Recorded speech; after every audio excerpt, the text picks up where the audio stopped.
Hola amigos, yo soy Estela Vidal. I was born in Cali, Colombia. I'm a therapist turned life coach, athlete, model, and television host. I'm Stuart Orendanzi, the food genius, amateur kickboxer, and new experiences are what I live for. And we're about to live with you a journey of life. Living La Vida with Stella and Stuart Is sponsored by La Lechonera Mojo Marinade. the original and the best. Accommodations provided by Mar Vista Grand, North Myrtle Beach. Last week in Myrtle Beach, Part 1.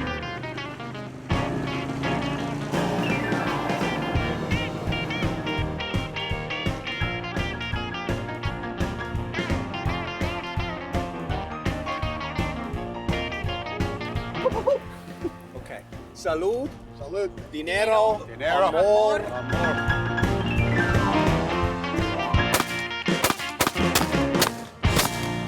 Nice.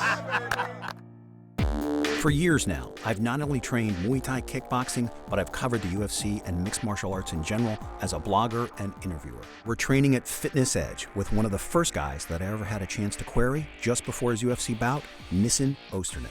He's a well-rounded MMA fighter with a black belt in his specialty, jiu-jitsu. Stella and I also get to train in what's called the gentle art with currently undefeated light heavyweight fighter Marvin the Convex Skipper. Gentle art? Really? Nissen is our sensei, and Marvin and his girlfriend Jenna are our workout partners, or bullies. I just hope this guy doesn't take my lunch money. Okay, are we going home now? All right, let's go in the cage. Shall we?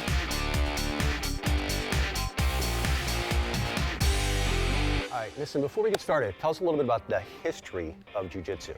Well, jiu-jitsu was founded in Japan, and it's actually translated as the gentle art. It got taken to Brazil, and the Gracie family changed jiu-jitsu so where a smaller person could compete and actually beat a bigger person in a self-defense situation. So a little bit about what we're gonna be doing today.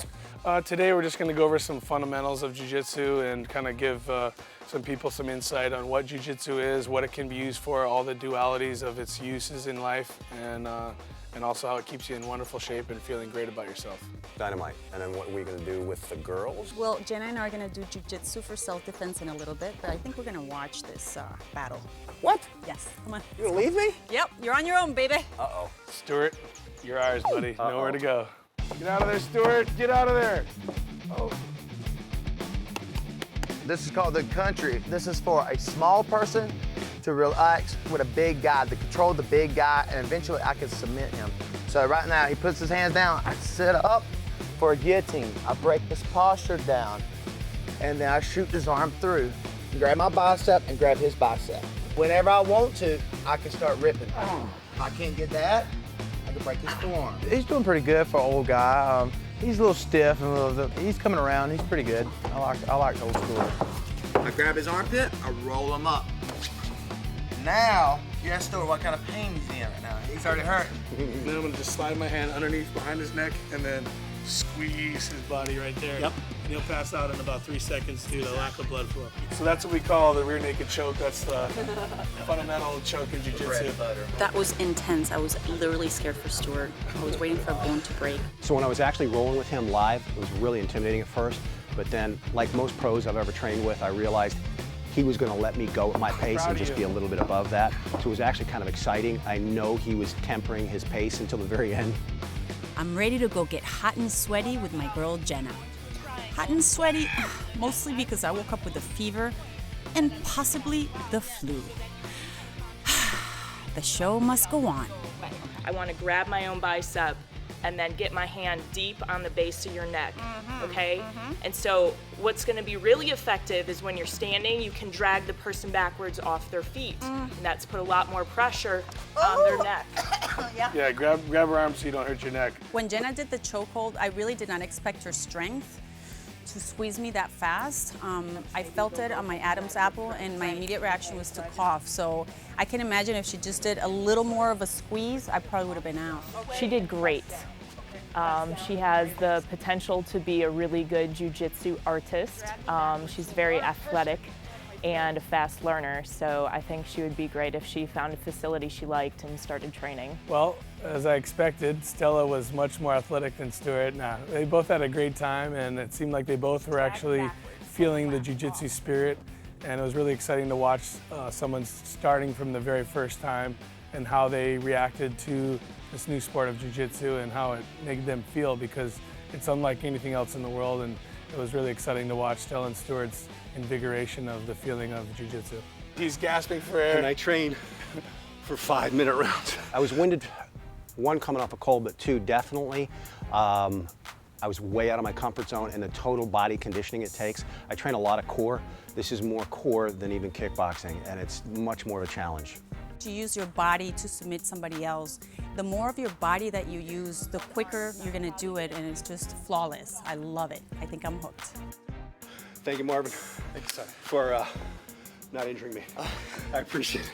I'm Nissen Osternick. I'm here with Stella and Stuart. Live in La Vida. Don't go away. We got a lot more coming right at you. Now we're off to cook in one of the trendiest places in Myrtle Beach, Collector's Cafe. I often refer to food as a creation of art. It isn't often that I get to create my art in a place that in itself is a coffee house, a bar, extraordinary restaurant, and just as amazing, an art gallery. The vibe and diverse collection of art, all for sale, is worth the visit alone. Room after hallway opens to a visual appetite of varied and intriguing beauty. Chef Jim Molnar, who's been here for 12 years, has developed the art of the meal to match the masterpieces on the walls. Welcome to another edition of the Food Genius. We're coming to you from the Collector's Cafe, and I'm here with Chef Jim and, of course, the Food Genius. Hey, guys. How you doing? How's it going? Doing well. So, Jim, what are you cooking today? Tell us. We're gonna do a pan-seared duck breast with a Korean demi-glace, palm puree, wilted spinach, pickled blueberries, and spiced pecans. Whoa, that sounds so exotic. And you, Mr. Food Genius? I don't know if I can hang with that, but I'm gonna try. We're gonna do some shiitake mushrooms, and we're gonna saute those along with some baked walnuts, a little bit of shallots, thin sliced, some fresh ginger, some cumin, and of course the main heart of the dish is gonna be some snow peas, but we're gonna add those last, and we're gonna toss in a little bit of vanilla as well. It sounds amazing. It really should be, but I don't know, I'm a little intimidated by that. So we'll see if I can hang. And what are those things? Those? You tell me. What's that smell like? Whoa, that's vanilla. Mm-hmm. Oh my gosh. It doesn't come in the little jar, it actually comes in this, and you see that inside? That's the heart of it, right? Okay, got it. Right, you can actually help me with that, because what we're gonna do is we're gonna scrape that into the pan to flavor the whole thing after I sear the mushrooms in the vanilla extract. Sounds so good. So, Okay. Chef, do you want to get us started? Absolutely. What I'm gonna do here is pan-sear the duck breast. To a preheated pan, duck is scored, salted, right into the oil. You're just gonna let that render down. You're gonna get that fat out of there so it crisps up real nice. Yes. It's got a little good texture to it. It's gonna take about 5 to 6 minutes. So while that's going on, what do you got going for us? I'm gonna do, well, you sure you can't use Stella to help you with something? Do I have to? First thing I'm gonna do is actually add a little bit of the ginger. Let that flavor the oil a little bit. And then we're gonna add our shiitakes. And as soon as I hear those bad boys start sizzling, now we're gonna put a little vanilla in there. Oh yeah. Delicious. Well, that's going. I'm gonna get this into the oven so it's crisped up. Perfect. I am not gonna flip the duck. Oh, I'm no. gonna cook it on one side. That way all that heat stays on the fat and it renders and gets even crispier. Hopefully without burning. We'll find out. I had this dish the other night, the duck, amazing. All right, while that's doing that, I'm gonna dust a little bit of cumin. You don't want to go crazy with this. It's a very, very strong spice. Yeah, and you can overkill rather easily. The other thing we've done here with the snow peas is we've blanched them for about 45 seconds. These are going to cook quickly. I just want to take the edge off them, and I'm going to drop them in here just really enough to heat them right at the end. Okay, we're going to add some real thin sliced shallots. White shallots instead of just regular onions. I just like the flavor in this. It's a little more exotic. Stronger. Actually, no, the shallots are a lot milder. Oh, A really? little sweeter than your red onion. I'm going to add these in, and I want you to start scraping some of the vanilla in there as I do it, okay? All over them. Because what I'm going to do, toss in a little bit more sesame oil, which again, isn't just sufficing for the cooking needs. and just a sprinkle more. Did you see that? I'm such a pro, man. Dude, you are, and the great thing is, your hands are staying flawlessly. No, it's Beautiful. not really going Perfect. anywhere.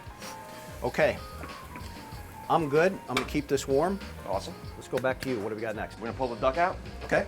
We're gonna let it rest for a few minutes so it doesn't bleed out everywhere. And then we're just gonna plate up. Real simple. Perfect. Duck, with my tongs. Just gonna finish it up in its own fat. Oh, look at that. Love cooking with duck fat. It is tasty. Sometimes you just gotta live a little, you know what I mean? Definitely. Just gonna sear that up. Yeah. All right, let me go rest it over here. Okay. There we go. That's just gonna set up. All right, let's plate it. Let's plate this up. All right, here we have a plate right here. A nice little Art Deco little square thing going on here. I'm gonna slice the duck in a bias. So you have nice big pieces. Nice little medium rare action going on here. Very nice. This is the way I like my duck. See here, you can hear it nice and crispy with that rendered fat. Okay, now the plate, can you hand me the palm puree? Right there. I suppose this is it. That's it. Perfect. Put it right here. Nice little swoosh. Whoosh. Exactly. And then we have our spinach. Okay. Set it up here like a little raft, right? And that's just steamed spinach? That's just steamed spinach. Stack out of the way. And then we have our duck, which we sliced up, and we'll lay that out just so on top. There you go. And now, can I have the demi-glace sauce right there? Okay. Yes, it's got the Korean chili paste in here. So it's got a little kick, it's slightly fermented, you know, potatoes and gravy and all that good stuff. Put some on the mash right there. You made a little bed for it. Exactly. The swoosh. I just have to. Go for it. Get in there. Wow. What are those? Oh, It's got that kick That to lit it. me up. Yeah, I like Nice. that. These are the pickled blueberries. It's got a little vinegar to it. It's going to cut that heat. Pickled blueberries. Yeah, pickle anything. It's a great little thing. That's where the acid from our dish is going to come from. Sorry about that. There you go. Yeah, should have. What do you got there? These are spiced pecans. Taste one, Stella. And spicy they are, because I Give it a tried one shot. earlier. All right, that's good. Yeah. All right, now we just take these, and just because I'm in a rustic mood today, Yeah. we're going to leave them whole. We're not going to process them or anything like that. Nice. And you got the whole blueberries, the duck, the spinach, real simple. So Something balanced, Grandma everything. or Mama San would have made. Yeah, definitely. Dude, that looks remarkable. Let's go. I know Michael and Jamie are waiting, Yeah. and I'm hungry. We'll be Do right this. back after this commercial message. If you go away, you won't get to think that you're going to want to taste that, and you're going to want to taste that. Mojo. It's not just for pork and chicken anymore. Use what the food genius prefers. La Lechonera Mojo Marinade. Try Mojo Ceviche, grilled shrimp with Mojo plum sauce, Mojo rice, or grilled almond beef ribs. Make a simple weeknight meal special or create something gourmet-amazing that your friends will remember. For the best of times and the best meals, La Lechonera, the original and the best.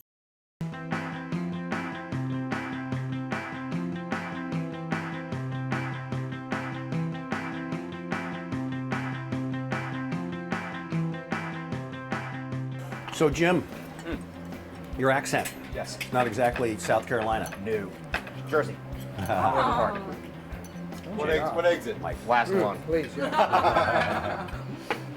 why Myrtle Beach? When I was younger, I had in my head to be a marine scientist. So I came on a coastal, and I realized had I pursued, I would have been the worst marine scientist ever to have walked the planet. So I got out of it, and I always loved cooking, so I just took it from there. Really? And we want to thank you guys for coming to Myrtle Beach, highlighting one of the greatest cities around that one of the best kept secrets. Absolutely. That's what we found out. It's a small town with an awful lot of tourists, right? That's exactly right. Any given weekend, we have about 500,000 people here. There's a nucleus of locals that just know each other. They do anything for people that come here, and that we felt the warmth and the love from everyone. It's Absolutely. beautiful. I'll tell you what, Yeah, I can feel thank the you. warmth coming off the top of my head right now from that. That is insanely good. It is That's fabulous. Southern hospitality right there, Jim.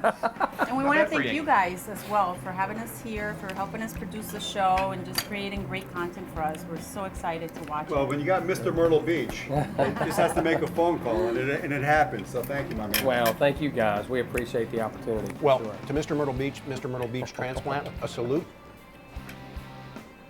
Salud, Salud. dinero, amor y pasión. Pasión.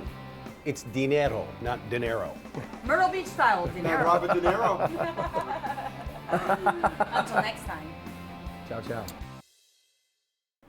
NASCAR, a sport both Stella and I know nothing about but have wanted to experience for years, which is why we're headed to the Myrtle Beach Speedway to partake in the NASCAR experience. Anyone can actually drive a real NASCAR car around the track. So Stella, you think you got the skills to handle this kind of automotive challenge?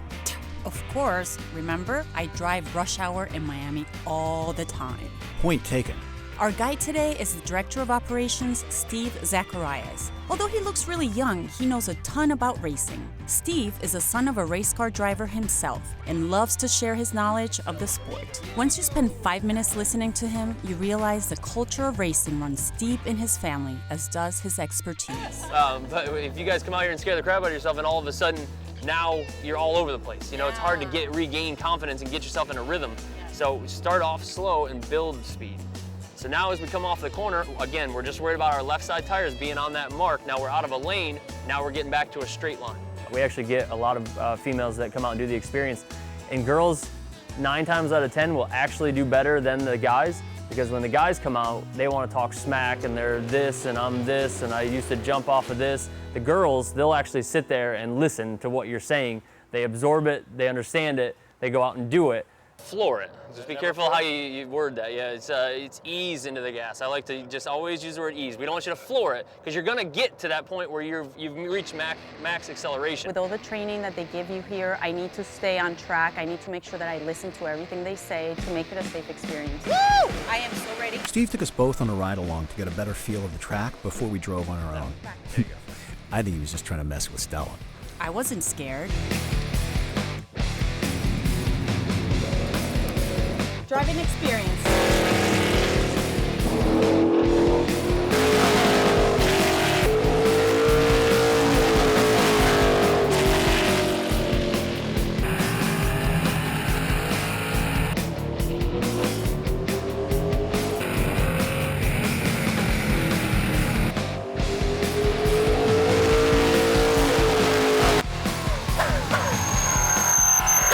Wow. I was actually scared. How was that? That was ridiculous. Thank you. Everybody has to do this at least once. Yeah. And it's Stuart, what's the last? Stella. Use it as a seat, aim your feet down towards the pedals and kind of just slide. Keep your seatbelt on. Now it's time for the race. Driving experience. The idea is a authentic chance to drive a Nextel Cup car. Getting out here to Myrtle Beach Speedway, driving one of Jimmy Johnson's old cars, Jeff Gordon's old cars. So the opportunity to actually drive a Cup driver's car where their butt has been in that seat is rare in itself. It's something that not a lot of people get to do.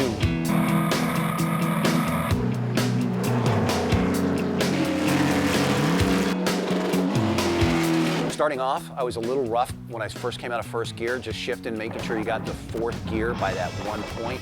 And then that first lap was a little tentative. After that, you just got a little more rhythm, and it just ended too fast, man. I thought I did really, really well. I should have focused on the governor a little bit more because I was hitting past the RPMs, which shut me down a little bit. But it was a rush. You're just, all of your senses are alive. He's coming, he's coming. He's getting faster and faster every time he goes around.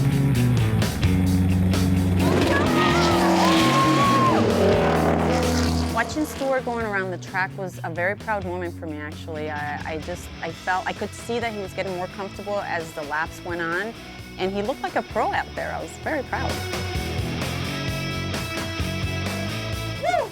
Yep. Easy with the word, hit it. My hair's still flawless. Hers won't be. So check this out. The coif, perfecto. Live la vida, baby. That was crazy cool.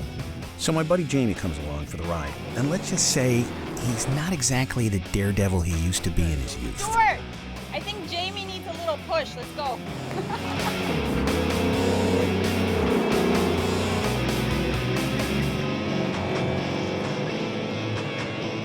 That was awesome.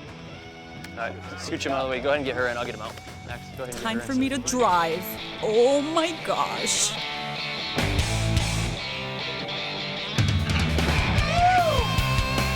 You're literally sitting on the floor. Once I realized how powerful that vehicle was, I knew I had to take it easy. I had to follow instructions so that it wouldn't be too much for me.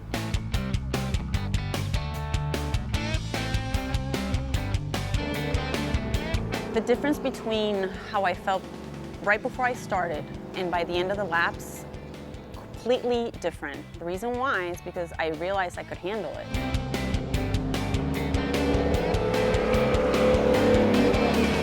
Oh, you're doing fine. I need you to bring the car lower in the corners.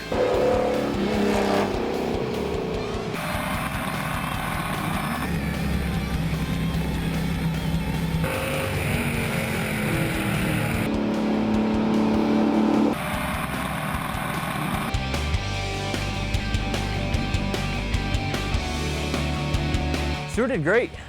You know, he went out there. I think Stella probably did just a little bit better, but we'll have to see when we get towards the end. But Stuart did all right, you know.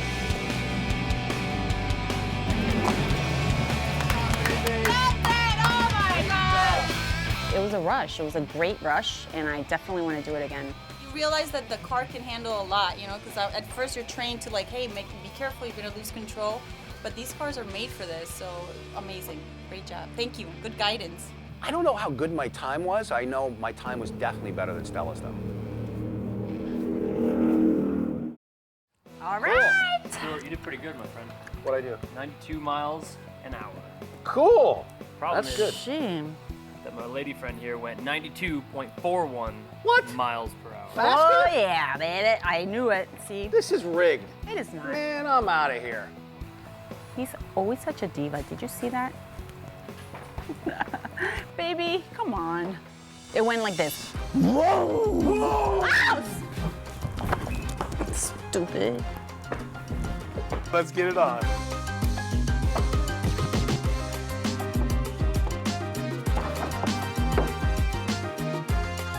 And Marvin moves to the half guard. Stuart, posture up. Up. Easy, keep rolling. And that would be a sweep. Marvin's got 2 points. Got 10 seconds, Marvin. Can you finish him in 10 seconds? Stuart's surviving. Oh, there goes the arm and the tap. The match is over. Stuart survived. How do you feel, Stuart? Great. That was fun.